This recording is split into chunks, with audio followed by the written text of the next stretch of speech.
Hey, my name's Amanda, and I am a mom of two, for anybody who wants to know.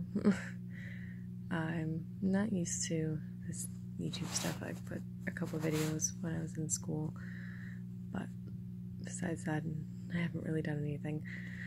But I decided, for some reason, to start vlogging at 2:20 in the morning because I was just racing through my head. I was like, I don't know if anybody would really care about what goes on, but I know there's a lot of people that have experienced things that I've experienced, and maybe talking about it and putting it online might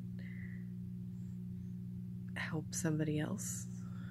And I'm planning, hopefully, to talk about mom stuff and anxiety and depression stuff and organization stuff too, though I'm the least organized person, but I guess that's the best person to talk about it. But yeah, so this is my first vlog. Like I said, at 2 a.m. in the morning when my cutie little kids are asleep. Autumn is only 4 months old, and she sleeps right next to me. And Athryn, my 2-year-old, sleeps in the playpen next to me in the bed. I am one of those moms that cannot bear to put him in his own toddler bed. One, because I would never sleep. I'd be terrified that he's gonna get up in the middle of the night and find his way, because he is very clever, over the gate. But eventually I will get over that fear and he will be in his own spot.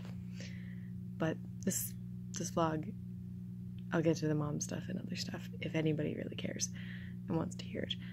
But this vlog, I decided, is going to be about my depression and anxiety that I had probably since I was a kid, but I only recently was diagnosed and put on medication. So how mine presented itself was, and how my boyfriend was the one who really got me to get checked and get medication, because every day before I went to work, no matter how the shift was beforehand, by the way, I'm a nurse. I just graduated in 2017. But no matter how the day was going beforehand, I would be crying and shaking and ready to throw up or throwing up before I went to work. And it wasn't because I didn't know my things, it was the uncertainty of what was going to happen in the day. And I was irrationally terrified to go to work, terrified of what I was going to face and that I was going to forget something or all this stuff. But it was just crazy, and I'd be contemplating getting myself in a car accident so that I wouldn't have to go to work, and I did it with school too, that I wouldn't have to go to a test, I wouldn't have to go to clinical, I wouldn't have to go to work. And it wasn't that I didn't want to be a nurse, because now that I'm on medication and I'm talking to a social worker, by the way, which is, they're way better than some of the therapists that my family has been in contact with. But it's really hard to get a therapist here in Cape Breton. It's so social worker is the next best thing. Anyway, I'm getting off track. But now that I'm on medication, I realize, like, how much I do know. And yes, sometimes things will slip your mind, but you just ask questions in that type of field. But I love nursing, and I want to be able to help other people who deal with this, because I'm still going through it. I'm still trying to figure it out. Like, it's a long, drawn out process. Like, and the thing is, like, mine itself shows up in how messy things can get around me. Sometimes I'm super organized and OCD, and other times I just have no energy, and everything gets left, or things are just out of place, and it's not laziness, it's you have no energy, and mentally or physically, or you put all the energy into, like, taking care of your kids, and you just don't get to it, but at the end of the night, it's even worse on your mental health, because you feel like you're a failure, and that runs through your head constantly. And my advice to people who are around those, even if you don't know if they have anxiety and depression, but if their place is a mess, or if something's out of order, something's bothering you about what's around them, don't point it out, because that's the worst thing, at least to me, and how I feel.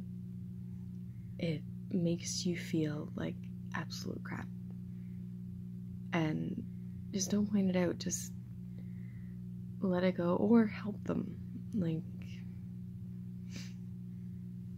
because it can make them feel even worse about what's going on.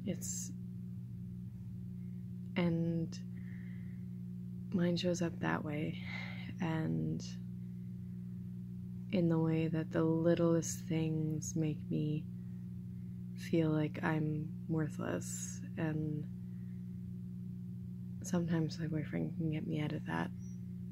And the thing is, when you're with somebody who has anxiety and depression, it's really hard to get them out of that rut, because I know that I've done it to my boyfriend, and he's tried and tried and tried, and I just keep pushing him away about it.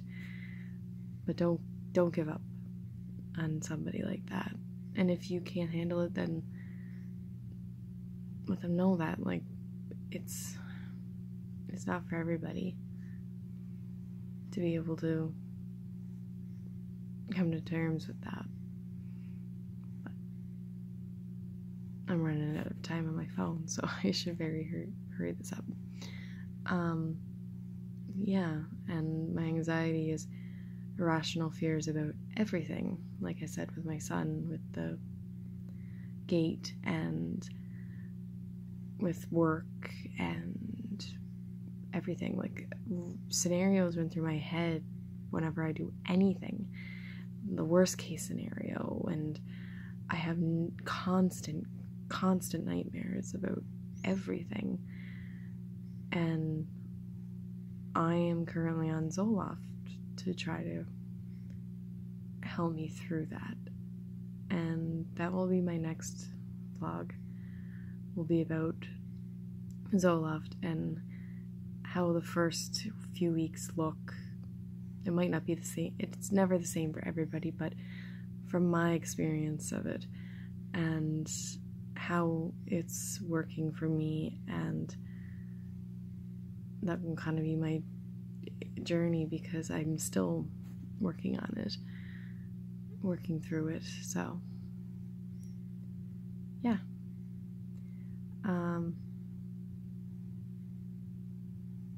So if you can comment below with your stories, I'd love to see other people interact and let me know, like, if I should do these, if it's stupid or not, I don't know. But it was a random 2 a.m. thing because I can't sleep because my mind is racing. So, hope you guys have a good morning. Bye.